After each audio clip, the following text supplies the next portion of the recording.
गाली देना सबसे कमजोर एक कलाकार ही होता है सर।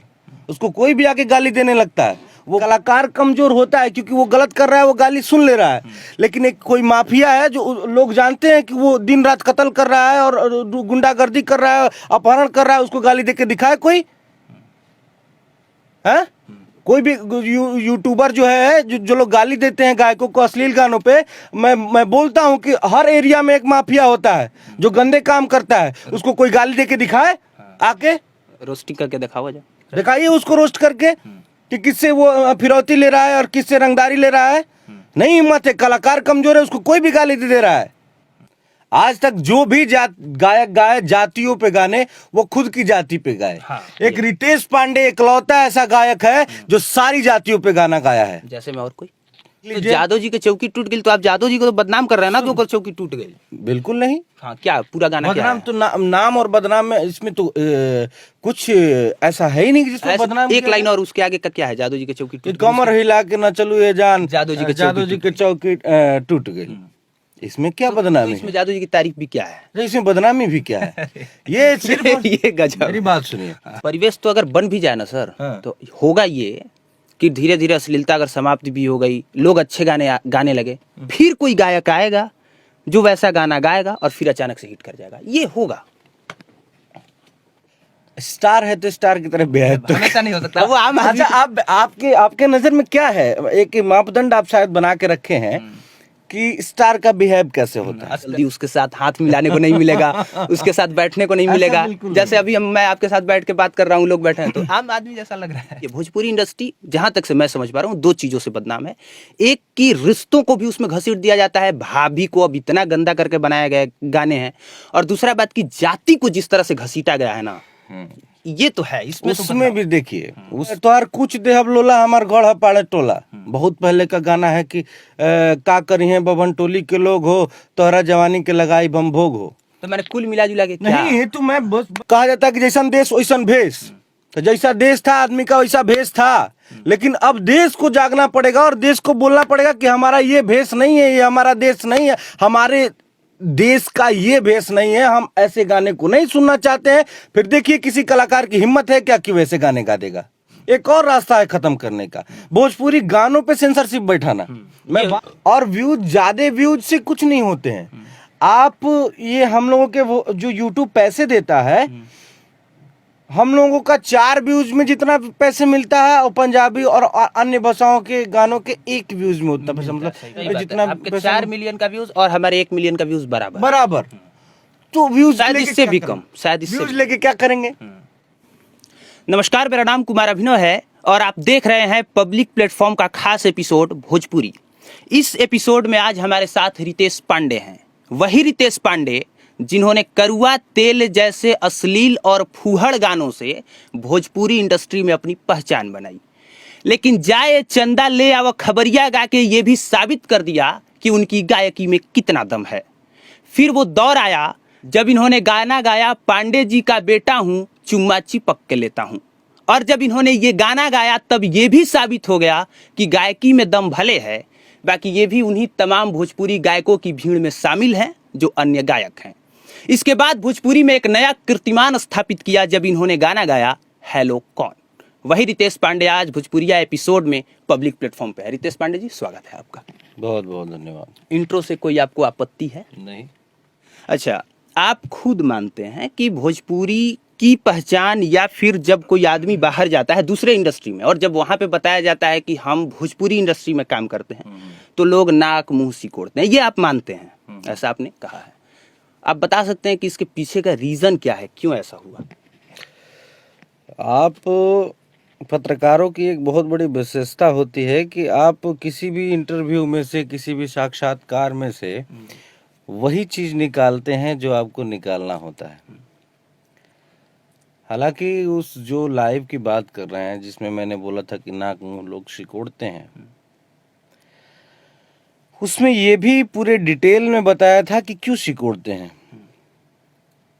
और जो आपने बोला कि करुआ तेल से भोजपुरी इंडस्ट्री में एंट्री किए हम, तो अगर वो आप अच्छे से देखे होंगे वो हमारा लाइव, तो आपको वो मैं सुन चुका हूँ, जो आपने बताया था कि मुझे भी शामिल होना था, इसलिए आप नहीं तो उस पर मुझे कोई आपत्ति नहीं है, किसी नहीं को नहीं आपत्ति नहीं, नहीं। आपने बोला कि करुआ तेल जैसे अश्लील गाने से हमारी एंट्री हुई भोजपुरी में, ये गलत आपने पहचान बनाई सर, ये हमने नहीं बोला।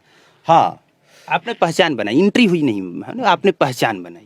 जी, ये हो सकता है, क्योंकि उससे पहले हमारे कम से कम 3-4 एल्बम आ चुके थे देवी गीत के, सावन का लोकगीत, जो चला नहीं था। चला करुआ तेल, इसलिए लोगों को लगा कि हमारी पहचान करुआ तेल से। जी नहीं तो ये भी मैं भी यही कह रहा हूँ कि आपने उससे आपकी पहचान बनी, गाया तो आपने बहुत, वो आपने तो बताया। ये हमारी पहचान किससे, मैंने देवी गीत भी गाया, मैंने कांवर भजन भी गाया, मैंने लोकगीत भी गाया, और पहचान मैंने करुआ तेल भी गाया, और पहचान हमारी करुआ तेल से हुई, तो हमारी इसमें क्या गलती है? हमारी पहचान देवी गीत से भी हो सकती थी ना, सकती थी, लेकिन लोगों को वो नहीं पसंद हुई, नहीं आया। लेकिन नहीं हुई। What can I do for this? लेकिन आपने गा के गलती नहीं की, ऐसा आपको नहीं लगता है? ऐसा नहीं है, मैं गा के सही भी तो किया देवी गीत, वो उसके आपने- बारे में भी तो बात कीजिए। आपकी गा के देवी गीत आपने बहुत सही किया था, आप इसके बारे में बात कर रहे हैं कि करुआ तेल गा के मैंने गलती किया था। इसके बारे में एक बार भी आपने नहीं बोला कि देवी गीत सबसे पहला कैसेट आप देवी हम गीत उस गाए पर थे, उसके लिए बहुत आगे- सही, आपको बहुत बहुत साधुवाद, बहुत बहुत धन्यवाद। आगे आगे बात करेंगे हम उस पे। आगे नहीं, पहले बात अच्छाई की होनी चाहिए, बाद में बात बुराई की होनी चाहिए, पहले बात बुराई से नहीं स्टार्ट होनी नहीं, हमने बस आपका एक इंट्रो दिया है। यस, तो वही तो बात कर रहे और हैं, आप इंट्रो पत्रकार हैं, और जब आप आपके कैसे स्ट्रगल पे, इंट्रो दे सकते जब आपके स्ट्रगल पे बात होगी तो हम लोग उसकी भी बात करेंगे जरूर सर। जरूर जरूर उसकी भी बात करेंगे।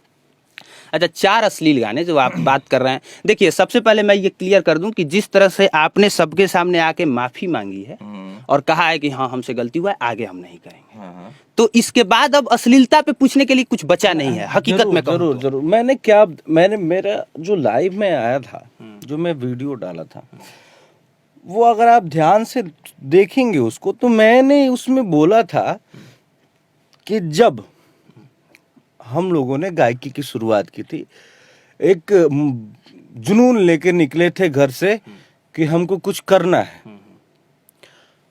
उस समय लगातार असफलताओं के बाद ये ऐसा लगा कि यार बढ़िया गाना से सफलता नहीं मिलेगी। उस समय की मानसिकता हमारी कैसे आई? मैं तो उस समय एक छोटा सा, आज भी मैं छोटा सा ही कलाकार हूं, मगर स्ट्रगलर था, कोई नहीं जानता था, तो एक लड़के के मन में ये आया ना, कहां से आया? वो उस समय की परिस्थिति थी कि वो ऐसा, उसको सोचने पे मजबूर होना पड़ा। तो हम लोगों को आज इतना पब्लिक का प्यार मिल रहा है, मैं बार बार उसी बात को दोहरा रहा हूं कि मेरा ये दायित्व तो बनता है कि इस दिशा में कार्य किया जाए कि हमारी आने वाली जो नस्लें हैं, आने वाली पीढ़ियां हैं, जो बच्चे अभी भोजपुरी में आने के लिए मेहनत कर रहे हैं, जो मन बना रहे हैं कि हमको भोजपुरी में कुछ करना है, उनके मन में ये मानसिकता ना जाए, वो अच्छे गाने से वो अपनी पहचान बनाए, बस ये आपके गाने का मतलब। ये हमारा ध्येय है, ये हमारा लक्ष्य है। तो यहाँ पे मैं दर्शकों को बताना चाहूंगा कि जब हमने एक ट्रैक्टर रुकवाया था, आपको भी बता देता हूँ, मतलब उस पे अश्लील गाना बज रहा था जिसे हमने रुकवाया कि नहीं बजना चाहिए, फिर इसके बाद हमने ब्लोरो को रुकवाया, दोनों पे 5 मिलियन 7 मिलियन करके व्यूज आ गए, लेकिन उस पे हजारों ऐसे कमेंट्स थे जिसमें सीधे कहा गया कि गाड़ी वालों का गाना मत रुकवाइए, गायकों का गाना रुकवाइए, जो जहां से गाने रिलीज हो रहे हैं वो रुकवाइए। यहाँ पे रितेश पांडे जी का एक सवाल है जो मैं दर्शकों पे छोड़ता हूँ। वो सवाल ये है कि एक लड़का जो इंडस्ट्री में अपनी पहचान बनाना चाहता है, पहचान बनाने के लिए संघर्षरत भी है, लेकिन अफसोस कि वो अच्छा गाना गाता है, उसे उसकी पहचान नहीं बन पाती है, फिर वो अश्लील गाना गाता है और उससे उसकी पहचान बन जाती है। इस रितेश पांडे जी, मैं अगर हकीकत कहूं तो सीधे ठिकरा दर्शकों पे फोड़ रहे हैं। नहीं, हाँ, मैं दर्शकों पे नहीं फोड़ रहा हूँ। कि देखिए, मैं एक बात बता रहा हूँ कि जो एक हमारा मतलब ये ऐसा कल्चर है हमारा, मैं इसकी बात कर रहा हूँ कि आप नहीं, बेहतर ऐसा करने नहीं की है। कोशिश कर रहे हैं और आपकी पहचान नहीं बन पा रही है। आप मेरी बात को समझ नहीं पा रहे। एक ऑटो चालक है, अगर उसको आप सुनाएंगे कि हम तेरे शहर में आए हैं मुसाफिर की तरह, एक बार मुलाकात का मौका दे दे, हो सकता है कि पसंद भी आ जाए, लेकिन ज्यादातर संभावना ये है कि पसंद नहीं आएगा। ठीक है, उसको कुछ अपनी अपनी पसंद होती है, मगर एक ऑटो में आप बैठिए, वो कोई भी गाना बजा रहा हो, अगर आप उसको बोल दें तो और बजाए नहीं, बोलेंगे कि इस गाने से भाई हमको प्रॉब्लम है, तो वो तुरंत बंद कर देगा। मुझे जहां तक ये लगता है, लोग बोलते ही नहीं है, लोग बोलते ही नहीं में हैं। बैठे रहते हैं, सुनते हैं, लड़कियां भी सुनती है, लेकिन कोई हिम्मत नहीं करता ये कहने के लिए, कहते कि भाई ऑटो वाला बंद कर दे। राइट। हाँ, मैं कह रहा हूँ लोगों को जागरूक होना पड़ेगा। हम ठीकरा दर्शकों पे नहीं फोड़ रहे हैं। देखिए, जहां तक मैं कहना चाह रहा हूं कि हमको पब्लिक से अलग नहीं किया जाए। हम भी एक आम जनता है, हम भी एक आम इंसान है। हम पहले आम इंसान हैं, पहले किसी के बेटे हैं, पहले किसी के भाई हैं, पहले किसी के चाचा हैं, मामा हैं, तब जाके किसी के लिए गायक हैं। पहले तो हम लोग ये सब है ना, चाहे जितने भी कलाकार हों। तो जनता और जिसको पब्लिक फिगर बोला जाता है, जिसको सेलिब्रिटी बोला जाता है, वो एक दूसरे के पूरक हैं। क्योंकि कोई भी इंसान जन्मजात स्टार तो होता नहीं है, जन्मजात सुपरस्टार, जन्मजात नेता, प्रधानमंत्री कुछ तो होता नहीं है। सब लोग इस दुनिया में जो भी जन्म लेता है, नंगे जन्म लेता है। तो शुरू में न होता तो नंगा सब लोग हैं। तो आप लोग बनाते हैं सबको, हमारे देखने वाले, हमारी पब्लिक सबको बुलाती है, और पब्लिक में मैं भी हूं। मैं पब्लिक से अलग नहीं हूं। कभी मैं भी वोट देने जाता हूं, अब मैं भी अपने मताधिकार का प्रयोग करता हूं। तो हमें और हमारी इस पूरी कलाकार जाति को, जैसे कहा जाता है कि कलाकार की कोई जाति नहीं होती। एक मैं इंटरप्ट करके कुछ कहूँ? बताएं। जैसा कि अभी आप बता रहे थे, बहुत बेहतर शानदार चीज बता रहे थे कि भले आदमी कितना भी स्टार हो जाए, रियल में जब अपने घर पे होता है या होता है तो आम इंसान ही है। आम ही इंसान होता है। लेकिन अभी जब हम लोग ऐसे कैमरा घुमाइए एक बार, आप अपनी तरफ कैमरा घुमाइए। अभी हमारे साथ ये 2-3 लोग आ रहे थे। आप घुमा लीजिए कैमरा आराम से, ऐसे घुमा लीजिए। यस, देखो, ये हमारे साथ 2-3 लोग आ रहे थे। हाँ। तो बात हो रही थी गाड़ी में कि जाएंगे तो कम से कम कुछ नहीं तो रितेश पांडे जी के साथ फोटो जरूर खींचेंगे। तो ये तो प्यार है और ये भी है कि लगता है कि नहीं, एक सेलिब्रिटी के साथ फोटो आ जाएगा तो मतलब बहुत शानदार। तो लोग सोचते हैं ऐसा आपके बारे में, लेकिन एक जो स्टार है वो हमेशा स्टार की तरह बिहेव नहीं कर सकता है। ये आपके कहने का मतलब? स्टार है तो स्टार की तरह बिहेव तो हमेशा नहीं हो सकता। वो आम अच्छा, आपके नजर में क्या है, एक मापदंड आप शायद बना के रखे हैं कि स्टार का बिहेव कैसे होता है? जैसे लोग सोचते हैं स्टार आएगा तो थोड़ा सा लोग साइड हो जाएंगे, भाई जल्दी उसके साथ हाथ मिलाने को नहीं मिलेगा, उसके साथ बैठने को नहीं मिलेगा। जैसे अभी मैं आपके साथ बैठ के बात कर रहा हूँ, लोग बैठे हैं तो आम आदमी जैसा लग रहा है। ऐसा बिल्कुल नहीं है। वो मैं बोल रहा तो एक दौर आता है, हर चीज का एक दौर आया। जब वैसे स्टार आए कि आते ही सब कुछ साइड करवा दिए और हाथ किसी से नहीं मिलाए, और पब्लिक को ऐसा लगा कि हाथ मिलाने को नहीं मिलेगा हमको, ऐसा कुछ, तो वैसी इमेज बनी। लेकिन बाद में बहुत सारे ऐसे स्टार आए, जैसे रजनीकांत जी बहुत पोलाइटली मिलते हैं, हमारे सोनू सूद जी हैं बहुत पोलाइट, बहुत सारे ऐसे कलाकार हैं जो बहुत पोलाइटली लोगों से मिलते हैं। तो वैसी छवि उन स्टारों की तो नहीं है। आप ऐसी छवि किसी इंसान की बना सकते हैं कि उस इंसान की ऐसी है, उस इंसान की ऐसी है, लेकिन पूरे स्टारों की ऐसी छवि होती है, ऐसा आप नहीं कह सकते। मेन बात है कि भाई आदमी हमेशा देखता है कैमरा पे, हाँ, और अचानक से जब सामने देखेगा तो थोड़ा सा तो अच्छा, अगला सवाल है कि लवंडिया लंदन से लाएंगे, लेकिन मैं ये बिल्कुल नहीं कहूंगा कि जब आपने गाना गा दिया कि लवंडिया लंदन से लाएंगे तो अपनी माँ को लवंडिया कहेंगे, अपनी बहन को लवंडिया कहेंगे, ये मैं नहीं कहूंगा। क्योंकि पर्दे पर जो हम कहते हैं वो रियल लाइफ से बिल्कुल मैच करने का कोई सवाल नहीं, और जो लोग मैच करा रहे हैं वो खुद मूर्ख हैं। मैं सवाल कंप्लीट कर लूँ। लेकिन जब आप जाति पर गाना गाते हैं कि जादव जी के चौकी टूट गई, तोहरा सामान के ऐसे करके कोई गाना है कि हाँ बबुआन के देबू की बड़ा डिमांड, वैसे करके कोई गाना है आपका, पांडे जी का बेटा हूँ, तो इस पे तो हम करेंगे। ये गलत है। और एक बात सुन लीजिए, हमारा जात देखिए, भोजपुरी इंडस्ट्री जहां तक से मैं समझ पा रहा हूँ दो चीजों से बदनाम है। एक की रिश्तों को भी उसमें घसीट दिया जाता है, भाभी को अब इतना गंदा करके बनाया गया गाने हैं, और दूसरा बात की जाति को जिस तरह से घसीटा गया है ना, ये तो है। इसमें तो उसमें भी देखिए, उसमें भी हम इस बात को भी खत्म करने का ही प्रयास किए हैं। आप देखेंगे किस तरीके से मैं समझा रहा हूं आपको। आज तक जो भी गायक गाए जातियों पे गाने, आपने खुद गाया है। सुनिए तो भाई, आज तक जो भी गायक गाए जातियों पे गाने, वो खुद की जाति पे गाए। हाँ, एक रितेश पांडे इकलौता ऐसा गायक है जो सारी जातियों पे गाना गाया है। जैसे मैं और कोई आप जादव जी की चौकी देख लीजिए, हाँ। जादव टोला देख तो लीजिए। जादव जी की चौकी टूट गई तो आप जादव जी को तो बदनाम कर रहे हैं ना, कि ऊपर चौकी टूट गई। बिल्कुल नहीं। हाँ, क्या पूरा गाना क्या बदनाम है? तो नाम और बदनाम में इसमें तो कुछ ऐसा है ही नहीं कि जिसमें बदनाम एक किया लाइन जाए। और उसके आगे का क्या है? जादव जी की चौकी कि टूट गई। कमर हिला के न चलू ये जान, जादव जी की चौकी टूट गई। इसमें क्या बदनामी इसमें जादव जी की तारीफ भी क्या है? है? इसमें बदनामी भी क्या है? ये सिर्फ ये गजब। मेरी बात सुनिए। उसके बाद एक और गाना आया कि हाय दैया फंस गई नहीं आके जादव टोला 5 बजे भोर लेकर नाच कहीं होला।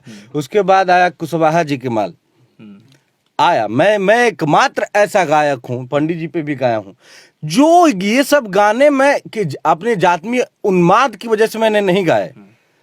नहीं, support हमें मिल लगा, जाता है। लोगों का डिमांड आया कि ऐसा होना चाहिए, हमारे राइटरों ने बोला कि ऐसा होना चाहिए, मुझे लगा कि ऐसा मुझे करना चाहिए, मैंने किया। लेकिन सिर्फ और सिर्फ अपने जाति पे नहीं किया। लेकिन हुआ ये था, भले आपकी सोच कुछ भी रही हो, लेकिन जब आपने गाना गाया था मैंने तो कि ये भी गाया कि जब गाने आ रहे थे कि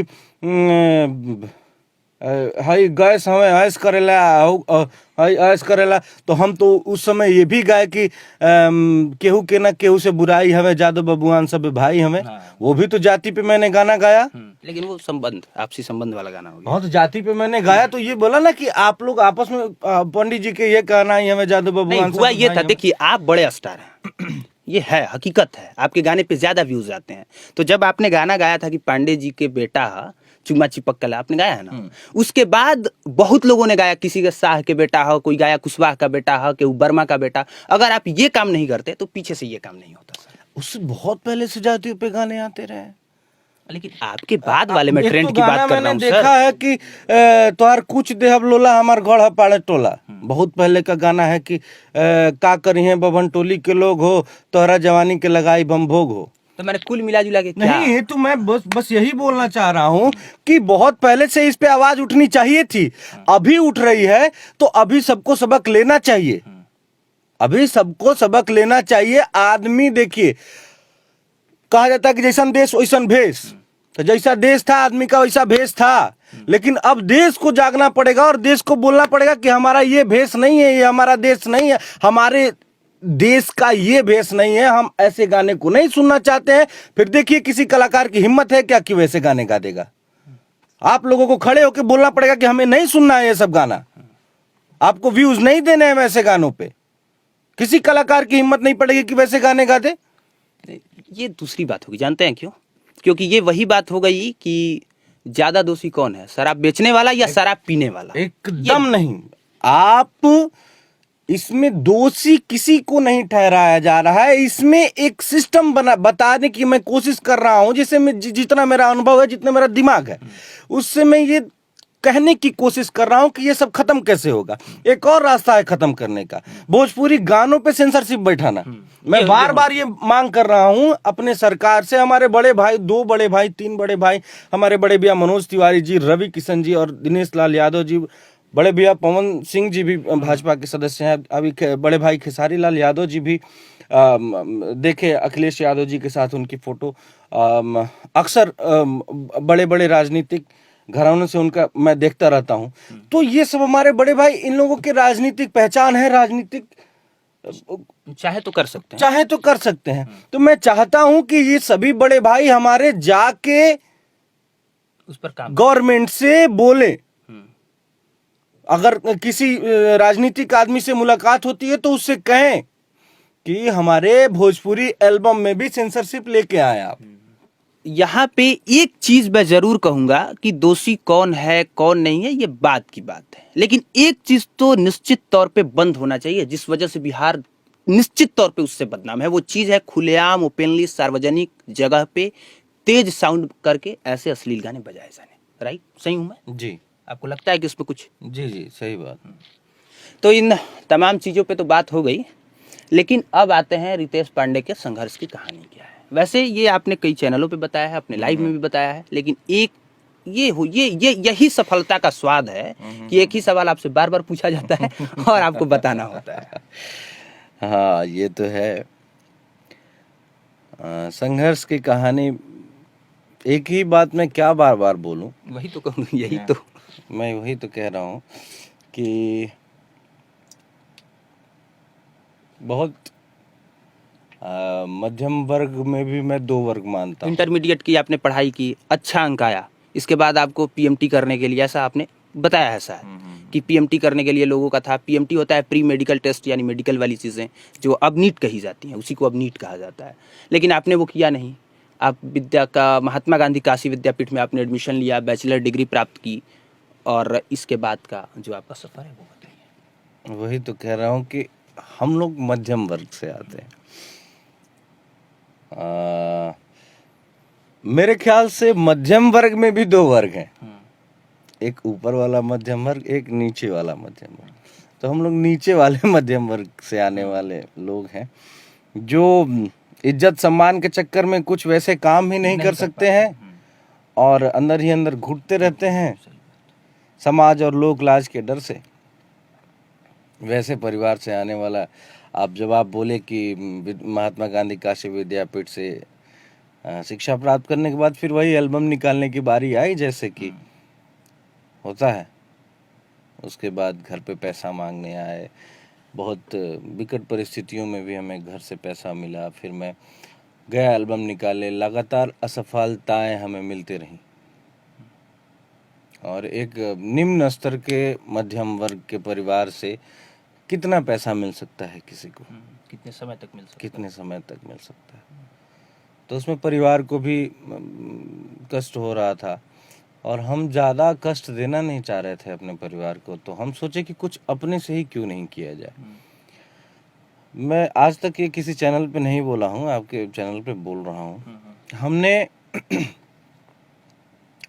परिवार के जानकारी के बगैर, परिवार को जानकारी नहीं थी इस बात की, लेकिन जब हम देखे कि हमारे परिवार को हमें पैसे देने में कष्ट हो रहा है, तो मैंने डीजे का फ्लोर लगाने का भी काम किया है। जैसे हम लोग, अब एक जगह पे मैं काम करता था, मेरा ये काम था कि वो डीजे का फ्लोर उठा के गाड़ी पे लादना, फिर जिस शादी में डीजे लगने वाला था वहाँ पे ले जाके उतारना और वहाँ पे फ्लोर लगाना, फिर फंक्शन ख़त्म होने के बाद वो फ्लोर गाड़ी पे लादना, गाड़ी से फिर वो जो ऑनर थे, मालिक थे, उनके घर पे उतारना। फिर हमें कुछ पैसे मिलते थे जिनसे हम अपना खर्च वर्च, जेब खर्च वगैरह सब निकालते थे, ताकि हमें अपने परिवार पे आश्रित ना रहना पड़े, क्योंकि हमारा परिवार उस लायक उस समय था नहीं कि मैं बहुत ज़्यादा आश्रित रह पाता। नई नई कंपनी आई थी यूनिनॉर उस समय। अच्छा, ये टेलीनॉर वाली यूनिनॉर? हाँ, उस समय यूनिनॉर नाम था उसका। तो उस समय हमने उसमें भी काम किया। जो नहीं होता है, कुछ लड़के कोई दोनों तरफ यूनिनॉर का पहन के ऐसे दफ्ती टाइप का लगा होता था और घूमते थे कि उसका प्रचार हो, पर्चे बांटते थे यूनिनॉर के। दिन भर में 125-130 रुपए मिलते थे हम लोगों को। ऐसे जीवन यापन कर रहे थे, क्योंकि ऐसे परिवार से थे जहाँ पे ज़्यादा पैसा मांगते तो किसी न किसी तरीके से परिवार देता, लेकिन हम वो कष्ट देखते थे कि किस प्रकार से हमें पैसे मिल रहे हैं घर से। तो इस प्रकार से जीवन यापन हो रहा था।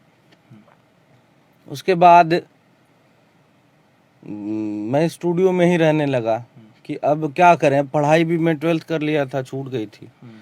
म्यूज़िक कर रहा था, उसी दौरान की बात है। म्यूज़िक से मैं म्यूज़ कर रहा था उस समय विद्यापीठ में। तो फिर अब उसके बाद मैंने बोला, वहाँ पे राजा भट्टाचार्य जी थे रिकॉर्डिस्ट, तो मैंने बोला कि अब मैंने ठान लिया था कि अब गायकी में तो कुछ हो नहीं रहा है, तो मैं रिकॉर्डिस्ट ही बन जाऊँ। उनसे बोला कि मुझे थोड़ा रिकॉर्डिंग सिखा दीजिए, मैं रिकॉर्डिस्ट ही अब कैसे क्या करूँ। तो फिर उन्होंने रिकॉर्डिंग सिखाने लगे, मैं बहुत कुछ सीखा वहाँ पे। फिर उसके बाद मैंने बताया था कि शीशे का था दिल मेरा गाना आया था, उस पर मैंने भोजपुरी गाना लिखा और आशीष वर्मा जी के पास गया, उनसे बोला कि देखिए मेरे पास पैसे नहीं है मगर आप बना दीजिए गाना। वो बनाए और उसके बाद वो जब गाना बना उसी क्रम में अखिलेश शर्मा जी से मुलाकात हुई, ऋषभ मिश्रा जी से मुलाकात हुई, धीरू यादव जी से, सतीश राय जी से उसी क्रम में। और उसके बाद मुलाकातों का दौर और लोगों के जुड़ने का दौर, अच्छे अच्छे लोगों के जुड़ने का दौर बढ़ता गया। हमारे आशीष यादव जी हमारे भाई जुड़े हमसे, जिसके बाद हम लोगों ने साथ में बहुत मेहनत किया।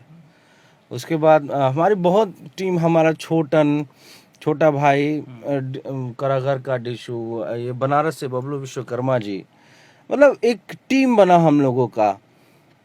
और एक टीम वर्क हुआ। और उसके बाद किसी भी चीज़ में हम लोग, आज भी वो टीम हमारी टीम है, ये प्राउडली मैं कहता हूँ कि वो टीम आज भी हमारी टीम है। और सोचने पे लगता है कि हम लोग क्या क्या नहीं किए हैं, और इसलिए हम लोगों से बेहतर कोई जान नहीं सकता है कि एक गायक आज के डेट में अगर मेहनत कर रहा है भोजपुरी में इंडस्ट्री में नाम करने के लिए कुछ, तो उसके ऊपर क्या गुजर रही होगी। उसको इतना समझ नहीं है कि हम अश्लील गाएंगे तो समाज पे असर क्या पड़ेगा। वो पहला ये सोचता है कि किसी भी तरह से कम गाना तो चले। अरे जो जिस मैं जब स्ट्रगल कर रहा था तो कैंट से पांडेपुर आने के लिए मेरे पास ऑटो के पैसे देने के लिए नहीं होते थे। तो उस समय अच्छा, जिस लड़के को आज के डेट में कहीं से जाने के लिए कहीं पे उसको ऑटो से उसका किराया देने का पैसा नहीं हो, वो कैसे सोचेगा समाज के बारे में। वो तो अपने भूख के बारे में जो भूखा होगा वो भूख के बारे में सोचेगा, वो बाद में समाज के बारे में सोचेगा। मैं मनोस्थिति बता रहा हूँ कि एक लड़का आज के डेट में अगर स्ट्रगल कर रहा है तो उसकी क्या मनोस्थिति होगी। उसको नहीं समझ में आता होगा कि क्या फर्क पड़ रहा है समाज पे अश्लीलता से। उसको तो पहले उसकी स्थिति सुधारनी है, उसको 10 रुपया किराया जुटाना है, उसको 50 रुपया रात में खाना खाने के लिए जुटाना है। तो बस मैं यही चाहता हूँ कि एक जो ये किसी के दिमाग में ही ना जाए कि हम अश्लीलता से ही हिट हो सकते हैं, अश्लीलता से ही नाम कर सकते हैं। उसके दिमाग ऐसा परिवेश बना दें हम लोग, और इसमें सबका सहयोग चाहिए। अगर मैं बोलूं कि इसमें सबसे ज्यादा जनता जनार्दन का सहयोग हम लोग घूम फिर के आप अश्लीलता पे बोलेंगे आ गए। कि हम दोस्त अपने पे से उस पे पड़ रहे हैं या फिर उससे अपने पे। यही होता है कि जैसे अब गायक उस पर डाल दिया और दर्शक गायकों पे डाल देते हैं। ये चल रहा है अभी फिलहाल। गायक दर्शक पे नहीं डालता मतलब जैसा आप बता रहे हैं कि उसको, तो ये चीजें हो हम रही है ना। कह रहे हैं कि सबको जागरूक होना होगा, एक परिवेश ऐसा बनाना होगा जिससे आजकल के डेट में जो नए गायक आ रहे हैं उनके दिमाग में ही ना जाए कि वो अश्लीलता से ही हिट हो सकते हैं। मेरा बस 100 की सीधी बात यही एक कहना है। वैसे सलीलता से भी कई लोग हिट हुए हैं, भरत शर्मा, गोपाल राय, देवी है। वही मैं कह रहा हूँ कि उस समय का दौर ये था, उस समय का परिवेश ये था। उस समय उस समय वैसे ही गाने चलते थे। उस समय किसी के दिमाग में ऐसा आता ही नहीं था कि हम अश्लीलता से हिट हो सकते हैं। आप बहुत अच्छा किए, ऐसे नाम गिना है। उस समय का परिवेश ये था, वो परिवेश अभी बनाने की जरूरत है कि किसी के दिमाग में ही ना जाए कि वो अश्लीलता से ही हिट हो सकता है। तो परिवेश तो अगर बन भी जाए ना सर, तो होगा ये कि धीरे धीरे अश्लीलता अगर समाप्ति भी हो गई, लोग अच्छे गाने लगे, फिर कोई गायक आएगा जो वैसा गाना गाएगा और फिर अचानक से हिट कर जाएगा। ये होगा। उसीलिए तो कह रहे हैं कि सेंसरशिप की मांग की जाए। तो 100 की सीधी बात यही करिए कि सब लोग मिलके एक सेंसरशिप की मांग करें। छोड़ दें अश्लीलता पे बात करना, छोड़ दें एक कलाकार को गाली देना। सबसे कमजोर एक कलाकार ही होता है सर। उसको कोई भी आके गाली देने लगता है, वो किसी को कुछ बोलता नहीं है। गाना भी सुनता है, गाली भी देता है। उसके गाने भी सुनता है और उसको गाली भी देता है। नहीं तो गलत करेगा तो भाई गाली खाएगा नहीं, तो मतलब कमजोर कलाकार ही होता है। और सुनिए, कलाकार कमजोर होता है क्योंकि वो गलत कर रहा है, वो गाली सुन ले रहा है। लेकिन एक कोई माफिया है जो लोग जानते हैं कि वो दिन रात कत्ल कर रहा है और गुंडागर्दी कर रहा है, अपहरण कर रहा है, उसको गाली देके दिखाए कोई है? कोई भी यूट्यूबर जो है, जो लोग गाली देते हैं गायकों को अश्लील गानों पे, मैं बोलता हूं कि हर एरिया में एक माफिया होता है जो गंदे काम करता है। उसको कोई गाली देके दिखाए, आके रोस्टिंग करके दिखाओ जा, दिखाइए उसको रोस्ट करके कि किससे वो फिरौती ले रहा है और किससे रंगदारी ले रहा है। नहीं हिम्मत है, कलाकार कमजोर है, उसको कोई भी गाली दे रहा है। ये सही बात है। और ये सारा मामला व्यूज और पैसा कमाने का है। अब माफिया को देगा, रोस्टिंग करेगा, अगले दिन गायब। नहीं कर सकते ना, नहीं कर सकते। कलाकार सुन रहा है उसको कर ले रहे हैं। रितेश तो पांडे जी का विरोध करिए, हर जगह से गंदे कामों का विरोध करिए। रितेश पांडे जी का चैलेंज है, वो सभी लोग जो रोस्टिंग वीडियो बनाते हैं उनको, कि अगर दम है और ज्यादा रोस्टिंग करने का बुखार चढ़ा है तो आपके इलाके में जो माफिया वाला काम करता है, एक बार उसके खिलाफ रोस्ट करके दिखाइए, अवार्ड दे दिया जाएगा। उसको मैं उसको पर्सनली बुला के मिलूंगा। जो ऐसे लोग अगर हैं उनके क्षेत्र में, हर एक के क्षेत्र में कोई ऐसा होता है जो ये माफिया वो माफिया गलत काम करता है, आप लोग उसके खिलाफ बोलिए ना। क्या कलाकार ही कमजोर मिल रहा है? मगर सच्चाई ये, मैं ये नहीं कर रहा हूं कि मैं कलाकारों का साथ देख के मैं अश्लीलता के साथ खड़ा हूं, नहीं।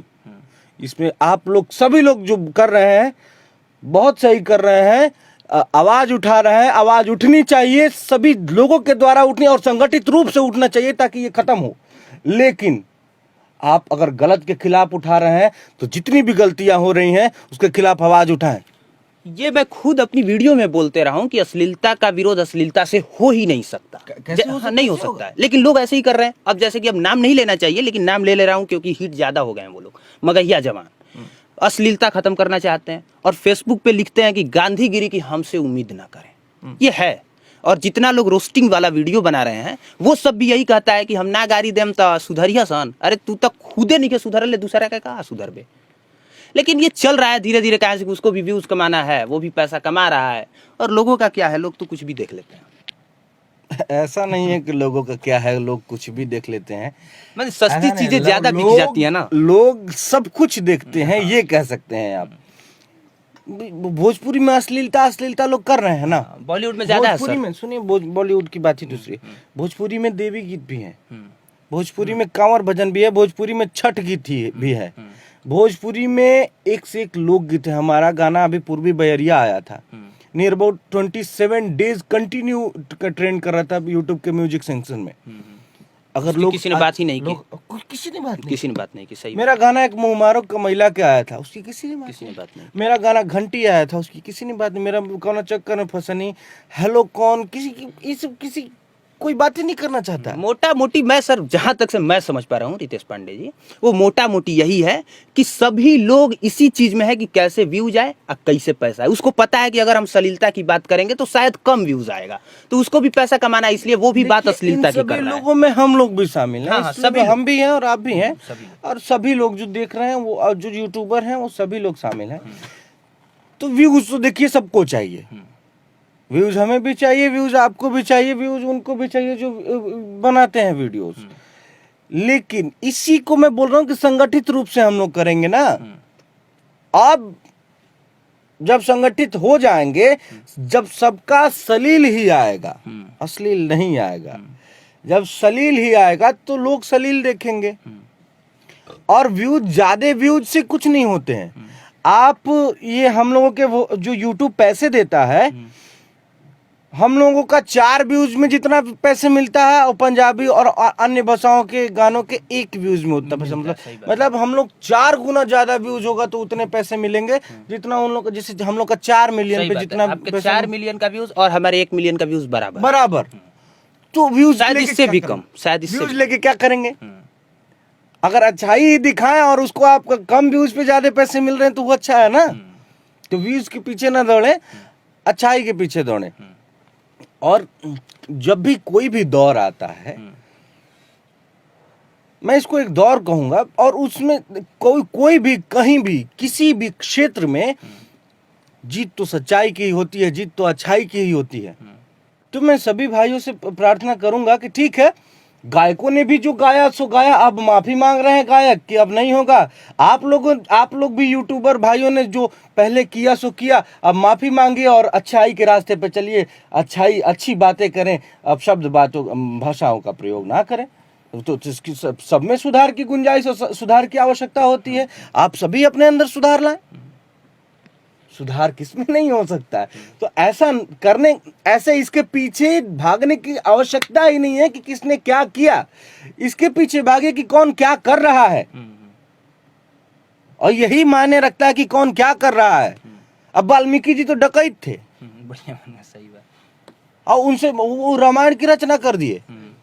तो हम लोग रामायण का नाम लेते हैं कि उनका डकैती का नाम लेते हैं? कभी कभी नाम लेते हैं कि हाँ वो डकैत थे, मगर नाम तो दुनिया तो रामायण पढ़ रहा है ना उनका। और जहाँ पे लोग बोलते हैं कि एक लाइन यहाँ खींची हुई है, इसको छोटा करना है, वहां पे बड़ी लाइन खींच दो। तो यहाँ पे अश्लीलता की अगर लाइन है तो आप सलीलता की बड़ी लाइन खींचिए, सलीलता को बड़ा बनाइए, अच्छाई को बड़ा बनाइए, वो अश्लीलता खुद ब खुद समाप्त हो जाएगा।